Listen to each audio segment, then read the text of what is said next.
Our highest pitched instrument, Caitlin, is playing a D-flat piccolo. The D-flat piccolo was primarily used in military bands, especially through the reign of John Philip Sousa. So through the Civil War era into the late 1800s, early 1900s. They've really fallen out of favor, but flute choirs are starting to bring back some of these unusual instruments. Following that, we also have what we call a concert piccolo in the key of C.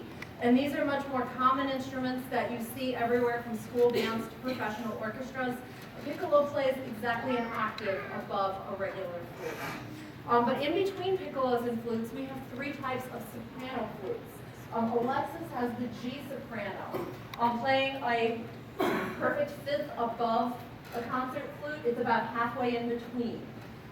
Slightly below that, we have an E-flat flute. Kathleen's playing the E-flat, and that one looks like a regular flute that's just been left in the dryer a little too long.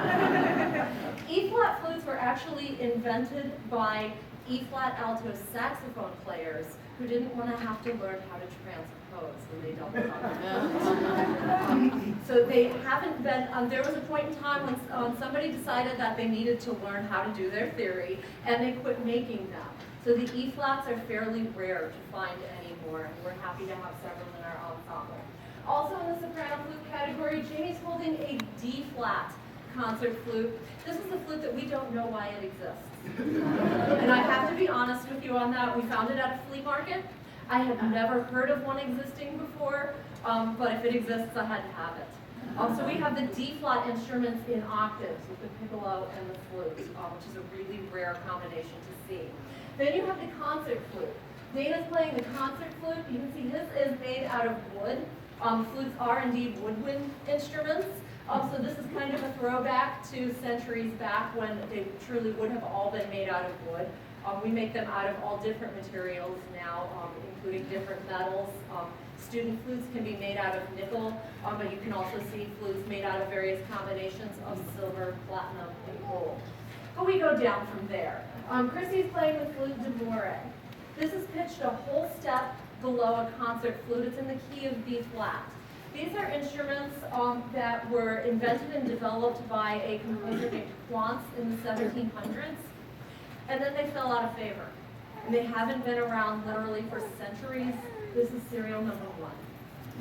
So again, a very rare flute that we were able to convince a flute maker to bring it back for us. And going down even further, the alto flute.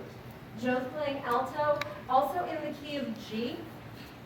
So this plays a perfect fourth below a concert flute. So it's about the midpoint between a concert flute and a bass flute. Speaking of bass flutes, Susan has the bass, playing a full octave below a concert flute. And you can see now we get to the point where they're so big we have to start bending them or we wouldn't be able to reach the keys. So you start seeing all kinds of interesting shapes to these flutes as we start configuring them for playability. Coming down from the bass flute, we have our newest acquisition is Deanna playing the contralto flute. So this one also in the key of G. So we have key of G, we have a soprano, the alto, and the contrabass playing in 3 different octaves there. Mary is holding our contrabass flute. This plays 2 octaves below a concert flute. This is in the range of a trombone or a cello. And that's starting to build some of those low foundation notes you've been hearing throughout the day. And Ben and his third lung are playing the sub-contrabass flute. That is 18 feet of tubing wrapped around itself. So when I pull up to a concert venue and I ask where the elevator and the loading dock is, I'm not being lazy.